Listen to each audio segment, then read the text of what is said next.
Hi, my name is Mahastee. I'm a licensed psychotherapist and relationship expert. I want to talk about the concept of cutting off friends and cutting off relationships. The thing is, especially now, people are reacting. You can truly see the truth. I mean, you can see the truth in people when they don't get what they want and when they get what they want.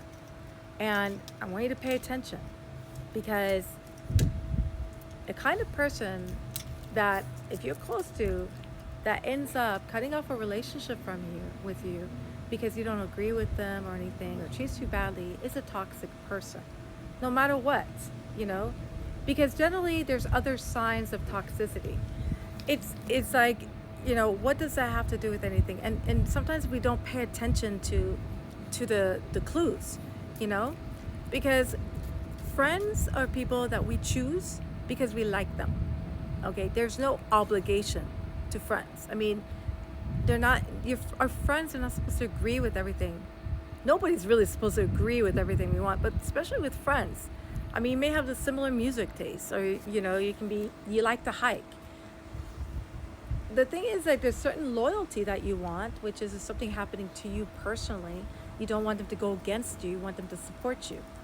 But there's a problem, especially nowadays. There's so much demand, and that's one thing is I keep talking about entitlement, and people are so focused on their emotions. It's like, you need to be there for me. Why? I'm suffering. I'm feeling angry. Well, that is not anybody else's job to make you feel better. That's not specifically a friend's job to do, you know? And so they can, like, they're not gonna make it, what can they do? You know what I mean? But, it's when there's like, so what I'm saying is a lot of friendships are also developed at younger years, like in high school. And see, high school, you can't really choose your friends because it's like you're in a prison and you pick the best person. You have to look at, like, is this person someone that I would hang out with later on? Or I'm just hanging out with them at that time.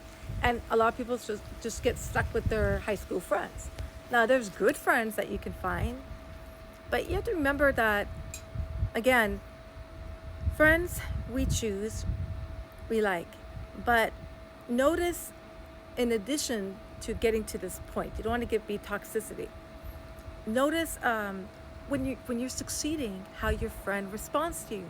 If your friend excludes you or kind of, I don't know, gets guarded or puts you down a little bit, that's not good. That's toxic. If you're down and they kick you when you're down and they, make you feel bad, that's toxic. If you disagree with them and they try to bully you and make you feel bad and insult you and belittle you, that is toxic. That is not friendship. These people are not your friend. People don't do that because you don't do that with friends. You like your friends and you're supposed to look forward to being around your friends. So a lot of times we get triggered or whatever and we're in that relationship. We stay in that relationship for codependency or anything.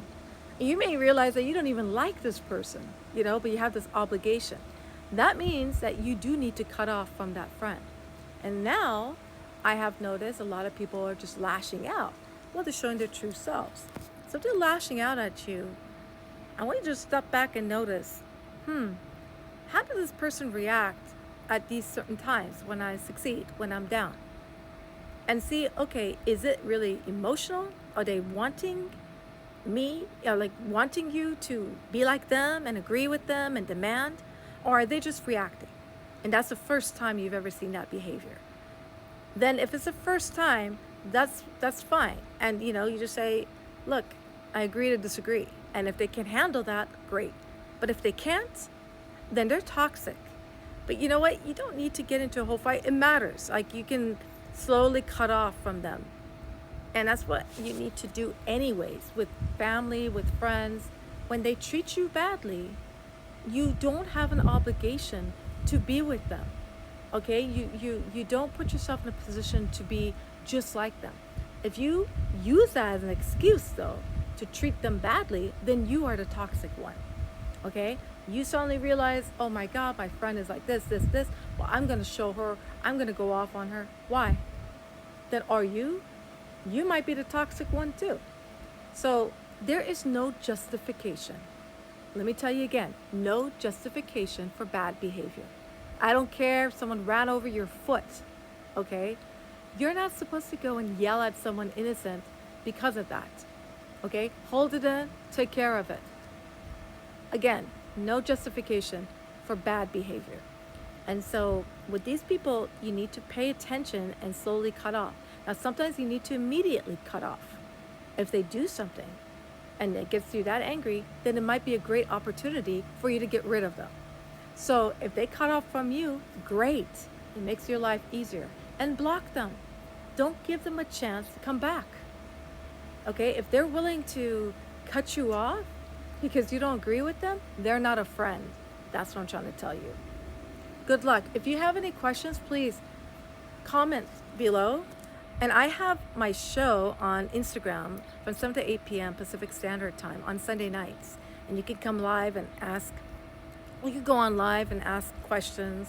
We have different topics. But you also can work with me, or I can comment and I can have more topics that you would like to hear about. Again, it's Mahastee. Bye.